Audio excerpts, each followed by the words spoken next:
Olá, pessoal, tudo bem com vocês? Vamos para a gravação de mais uma das nossas aulas aqui no canal Vera Historiadora. Lembrando que esse tema da nossa aula de hoje, a China e a Índia, faz parte da semana 2 do PET volume 4 na disciplina de História.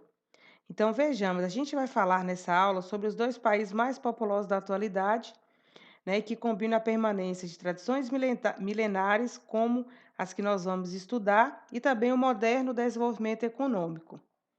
Vejamos.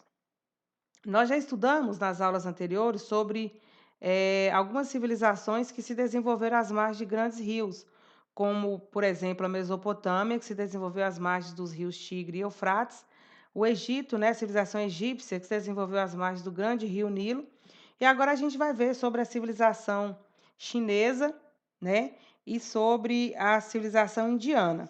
Bom, mais ou menos ao mesmo tempo que a Mesopotâmia, que o Egito, né, alguns povos também vão se estabelecer nas margens de importantes rios que também ficam na Ásia, mas em regiões diferentes, né? O Rio Amarelo, na atual China, e o Rio Indo, na atual Índia.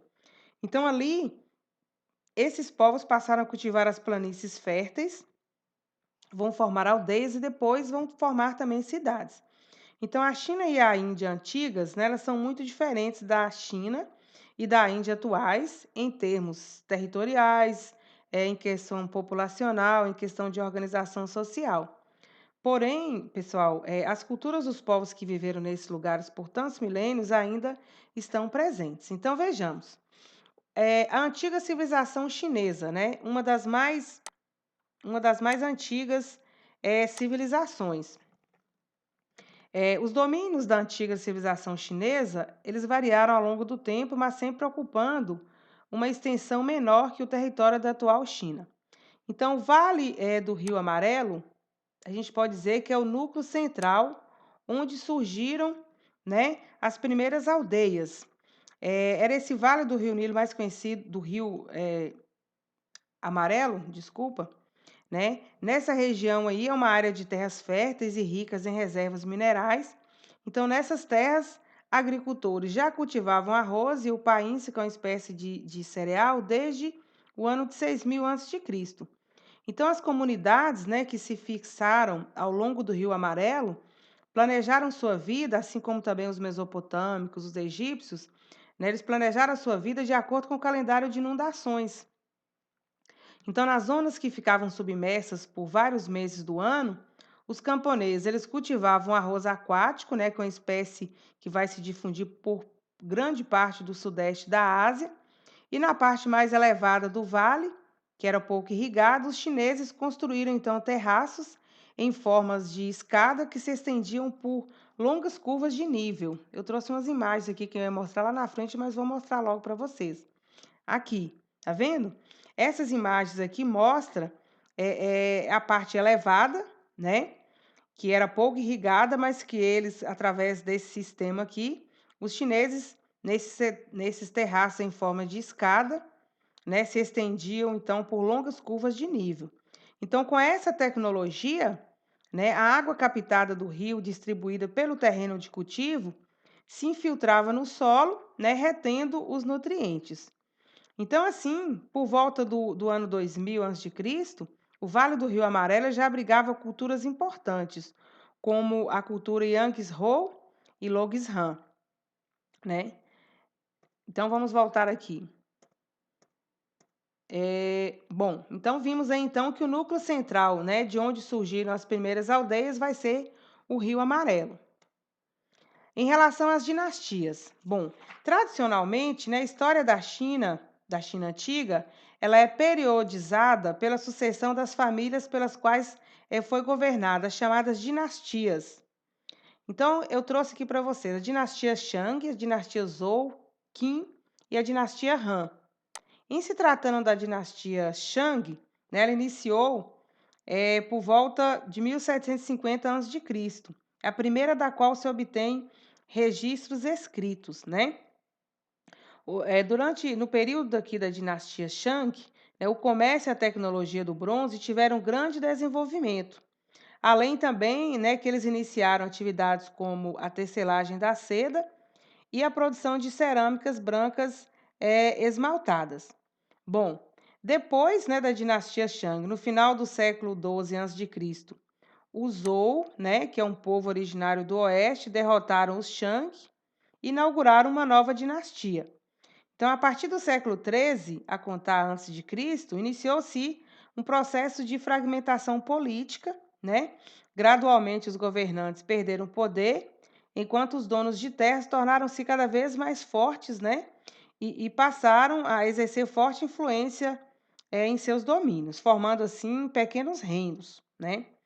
Por volta do ano de 220 antes de Cristo, o período da dinastia Zhou, né? Esse período vai chegar ao fim com a vitória de Xin Huang do reino de Qin, né? Do reino de Qin ou Qin. Ele, né, anexou os territórios dos outros reinos e vai proclamar-se imperador dos chineses, tanto que o nome China derivou-se de Xin. Bom, após a morte de Qin, né, uma nova dinastia vai se estabelecer, que é a dinastia Han. Mas é bom a gente estar lembrando que durante a dinastia Qin, uma importante construção, né, da muralha da China. Eu trouxe uma imagem aqui para vocês. A muralha da China, né, é uma construção que possui cerca de 7.000 quilômetros de extensão, né, sendo a maior do mundo, sendo que essa muralha ela foi construída porque o imperador tinha preocupação com as constantes ameaças, né, de invasão do norte. Então ele mandou construir uma barreira, né, que com o tempo ampliou-se, ou seja, cresceu até formar a Grande Muralha da China, que é uma das maravilhas do mundo. Voltando aqui nas dinastias. Depois nós vamos ter a dinastia Han. Durante a dinastia Han, aqui, pessoal, durante a dinastia Han, né? Vão expandir o território e vai impor também um sistema unificado de pesos e medidas. Durante a dinastia Han, vai se estabelecer a Rota da Seda, né? Que é a principal via comercial entre a China e o Ocidente. Lembrando, pessoal, que a ampliação dos contatos comerciais, né, através da Rota da Seda, por exemplo, contribuiu para o desenvolvimento cultural da China e para o surgimento de uma nobreza urbana comercial. Aqui tem um mapa, nesse mapa aqui mostra a expansão territorial da China antiga ao longo das dinastias que a governaram. Então, nós temos a expansão territorial, terras da dinastia Shang, apogeu da dinastia Zhou, expansão da dinastia Qin, expansão da dinastia Han e a muralha da China. Aqui as imagens que eu já mostrei para vocês da muralha da China, que foi construída durante a dinastia Han. Durante a dinastia, voltando aqui, Qin, ou mesmo que Qin. Bom, falando sobre a sociedade chinesa. Na sociedade chinesa, o imperador, né, ele ocupava o lugar de maior importância. Abaixo do imperador estavam os ministros da corte, né, que agiam em seu nome, ou seja, em nome do imperador. Logo depois, em seguida, vinha a nobreza tradicional, né, que era formada por proprietários de terras que viviam da exploração do trabalho camponês. Lembrando aqui, pessoal, que nas famílias nobres, né, o homem ele tinha autoridade plena. Ou seja, ele decidia, por exemplo, se uma criança recém-nascida poderia ficar na casa ou se ela seria rejeitada. Ele julgava e punia os crimes cometidos pela comunidade, né, e podia ter várias esposas. Então, até o início da dinastia Han, os principais funcionários do Estado vinham dessas famílias aristocráticas que eram dessa nobreza tradicional. Bom, no outro extremo da sociedade, tinha os camponeses, né, que trabalhavam nas terras dos nobres, a quem eles forneciam parte dos frutos das colheitas. Lembrando que a vida dos camponeses era bastante influenciada, né, pelo ciclo das estações do ano. Por exemplo, no verão, que era a época das plantações, eles trabalhavam no campo, né, habitando choupanas. Já no inverno, o que que acontecia? Eles se retiravam para as aldeias, onde dedicavam ao artesanato e preparavam as festividades coletivas até a chegada da primavera. Com o tempo, né, vai crescer um outro setor, são os setores intermediários da sociedade, composto por mercadores, funcionários do Estado, pelos artesãos e pelos escribas. Continuando aqui, em relação às atividades econômicas na China antiga. Então, a agricultura era uma das mais importantes atividades econômicas, né? Eles cultivavam cevada, cultivavam arroz, trigo, melão, abóbora, pepino, cebola, alho, painço. Então, outras culturas importantes também que a gente tem que estar citando é a da amoreira, que eu não coloquei aqui nas imagens, mas cujas folhas serviam de alimento para as criações do bicho da seda, tá? Bom, eles também criavam bois e cavalos, né, para o trabalho nos campos, né, e também para o transporte. Tanto que no período Zhou há indícios do uso dos bovinos para arar a terra e também da prática da rotação de culturas, né, que permitiram o aumento da produção agrícola. Bom, eles também se desenvolveram eficientes sistemas de irrigação, como esses que nós vimos nas imagens que eu já falei anteriormente. Se destacaram também na produção de tecidos de seda e na fabricação de objetos de madeira, objetos de bronze e também objetos de ferro. Bom, em se tratando da escrita ideográfica chinesa, no final do século XIX, né, foram encontrados ossos, né, com os registros mais antigos da escrita chinesa. Então, os estudos eles concluíram que esses registros encontrados, né, provavelmente datavam do século XV e século XIV, antes de Cristo. Então, os primeiros caracteres da escrita chinesa eram desenhos que representavam objetos relacionados ao cotidiano dos chineses, como esses aqui que eu coloquei aqui para vocês. Bom, os primeiros caracteres, então, eram esses aqui que eu estou exemplificando para vocês, que era a escrita pictográfica, e que, com o passar do tempo, vai se transformar em escrita ideográfica, em que cada símbolo, né, ou combinação de símbolos representava uma ideia. Bom, em se tratando da religião, só um minutinho. Em se tratando da religião, né, nós temos o que aqui? O confucionismo, né, e entre as preocupações do confucionismo estão a moral, a política, né, a pedagogia, a religião. É conhecida pelos chineses como Junshai, né, que é ensinamentos dos sábios, fundamentado nos ensinamentos de seu mestre. O confucionismo encontrou uma continuidade histórica única. A outra religião é o taoísmo, que é uma religião de filosofia chinesa também, se baseia no sistema politeísta, ou seja, na crença de vários deuses, e filosófico, de crenças parecidas com os antigos elementos místicos e enigmáticos da religião popular chinesa, como culto aos ancestrais, né, rituais de exorcismo, alquimia e magia. A outra religião é o taoísmo, né, que surgiu no século II, incorporou alguns elementos religiosos mais antigos da China, tá? Então, da observação das leis da natureza, os mestres do taoísmo concluíram que tudo possui uma identidade, que vem de uma única fonte, que é o Tao. Então, o significado dessa palavra chinesa, que é Tao, né, é caminho, trilha, estrada. Então, o Tao é o principal conceito do taoísmo. Aqui tem um símbolo para vocês, o taoísmo, né? Água, céu, vento, terra, fogo, lago, trovão, montanha, como eu disse, são os elementos da natureza, através da observação das leis da natureza. E aqui uma imagem de Confúcio. Bom, nós vamos falar então agora sobre a antiga civilização indiana. Vejamos. Bom, segundo os arqueólogos, né, o Vale do Rio Hindu, onde hoje se localiza o Paquistão, ele começou a ser ocupado, né, por volta do ano de 7000 a.C. Então, assim também como na Mesopotâmia e na China, né, a agricultura, né, irrigada pela água dos rios, né, foi fundamental para o desenvolvimento da civilização indiana, da civilização antiga indiana.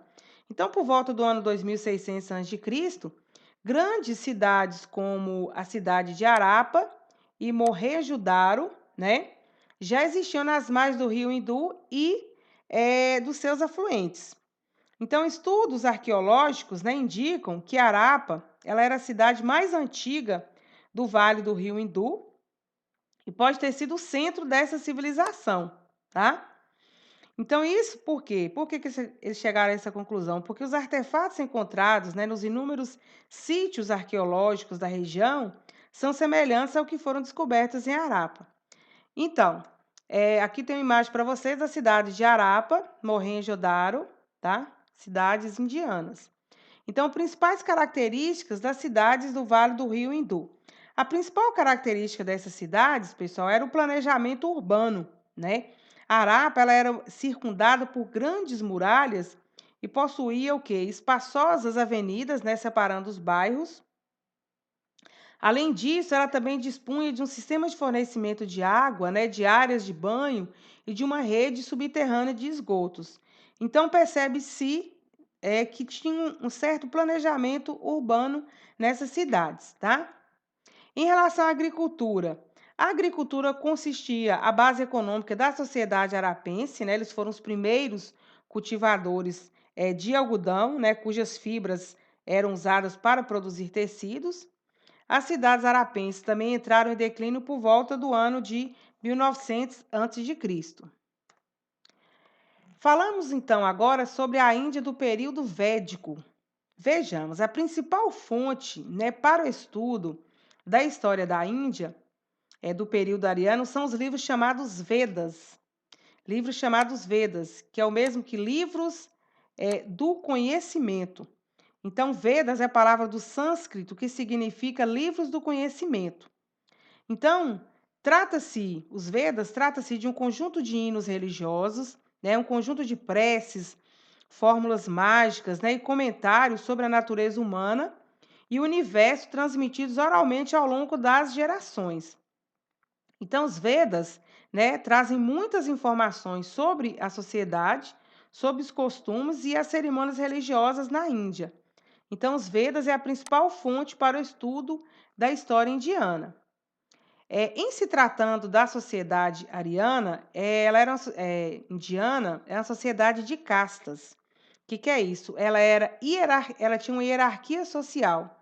Né? Quando a gente fala aqui da sociedade de castas, a gente está falando de uma hierarquia social. Vejamos. Os arianos, eles se sentiam superiores aos nativos. Então, esse preconceito, né, foi um dos fatores que deram origem às sociedades de castas. O que é a sociedade de castas? É uma divisão social em que cada pessoa, né? Aqui, ó, sociedade de castas. Era uma divisão social em que cada pessoa teria um lugar hierarquicamente definido. Então, por exemplo, uma vez nascida em uma casta, né, em uma determinada casta, a pessoa, assim como também todos os seus descendentes, jamais mudaria de posição social. Então, vejam aqui a seguir as castas que formavam a sociedade indiana na antiguidade. Então, nós tínhamos Brahmanes, né, que eram sacerdotes que compunham a casta dominante. Esses Brahmanes, né, eles controlavam os rituais, interpretavam os Vedas, né, para poder estabelecer as leis, além que eles ocupavam os altos cargos no Estado. Depois vinham os Kshatriyas, que era formada pelos nobres guerreiros, né? Então, junto com os Brahmanes, eles constituíam a casta dominante. Depois vem os Vaixás, que são os comerciantes, artesãos e agricultores. Bom, esses aqui, os Vaixás, embora pudessem até ser muito ricos, eles eram obrigados a contribuir com impostos e a servir também na guerra. Depois vinham os Sudras, que é a casta constituída pelos servos, pelos trabalhadores dependentes do seu senhor, né, em geral descendidos dos antigos habitantes da Índia. E por fim vinham os intocáveis, né, que eram pessoas que não fariam parte de nenhuma casta e eram considerados impuros, né? Essas pessoas que não faziam parte de nenhuma casta eram consideradas impuros.